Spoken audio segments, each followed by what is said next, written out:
first of all, before we tell people how trade can actually really improve charities, I mean, it can really be a huge donation you can make.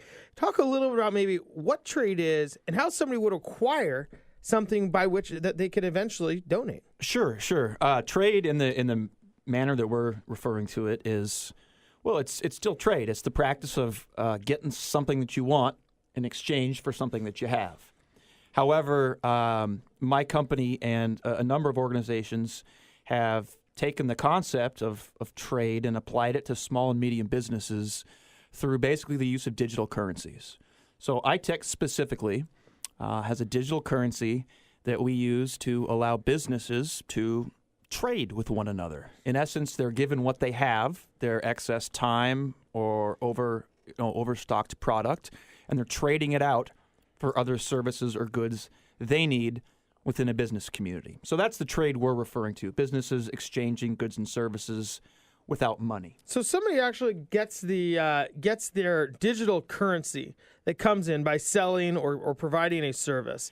And then now they have this, I guess, stockpile of digital currency. Yeah, they have a bank they've traded out for. Mm-hmm. They've traded their services for it. And now you're in a position where you have, maybe you're looking for a charity to essentially donate this digital currency to. Is that kind of where this goes? Yeah, that's one way to look at it.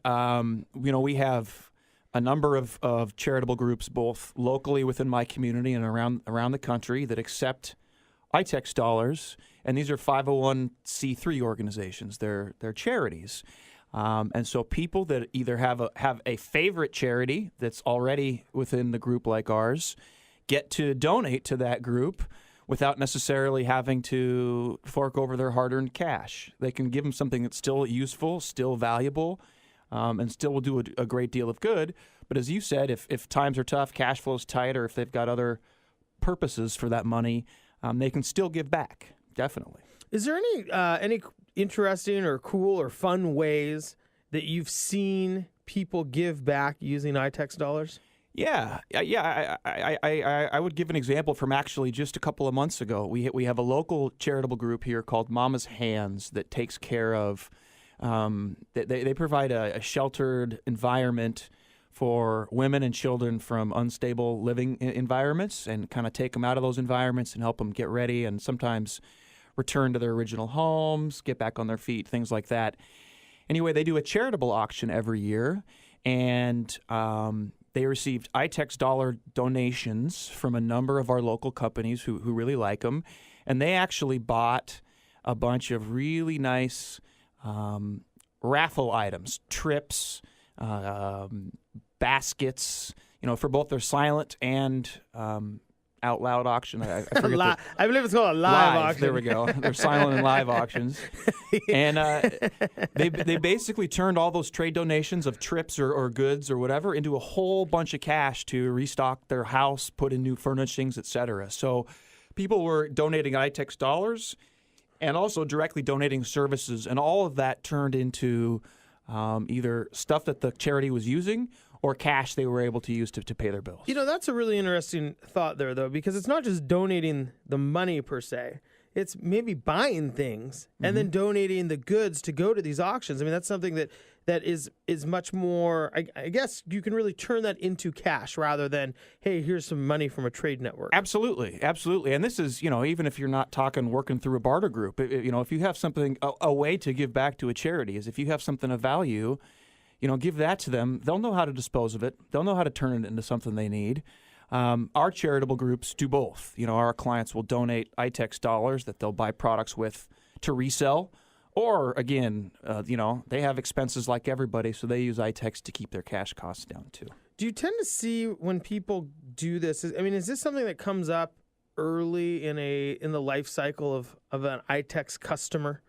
Or is this something where at some point in time, like, look, I've kind of done a lot, and I'm hoping to give something back? I don't want to steer this conversation the wrong way, but usually it tends to happen towards the end of each calendar year. Sure. Tax write-offs. Tax write-offs. Not that people don't have the best interests at heart, but we're a financial show. It doesn't hurt, so it's okay. Yeah. It doesn't hurt that you usually get a donation if you're given to the right kind of organization. So we see a ton of charitable giving through my trading community, and I'm sure most trading communities in December every year.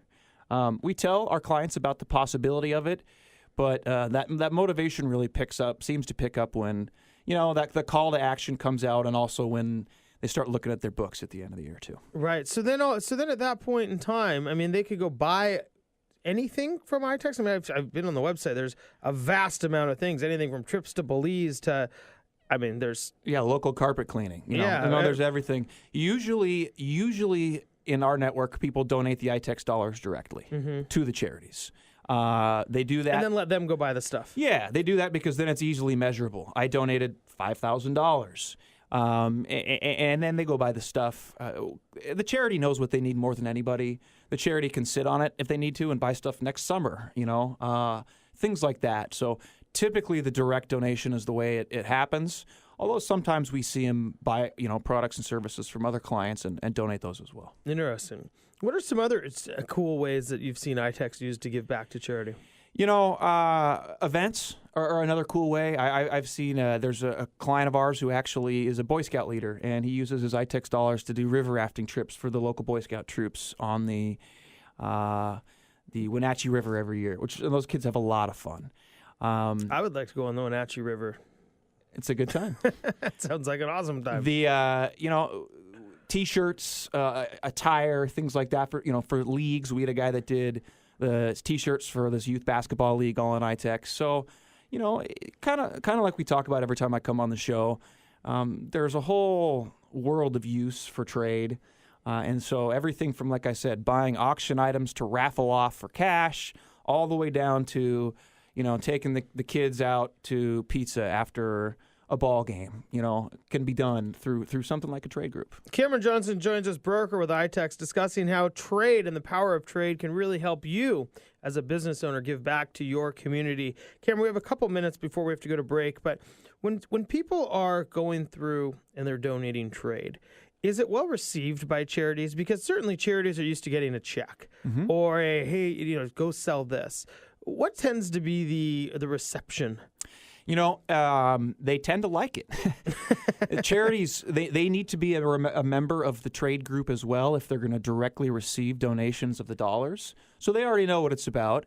They usually already know what they're going to spend it on or have an idea where they're going to spend it.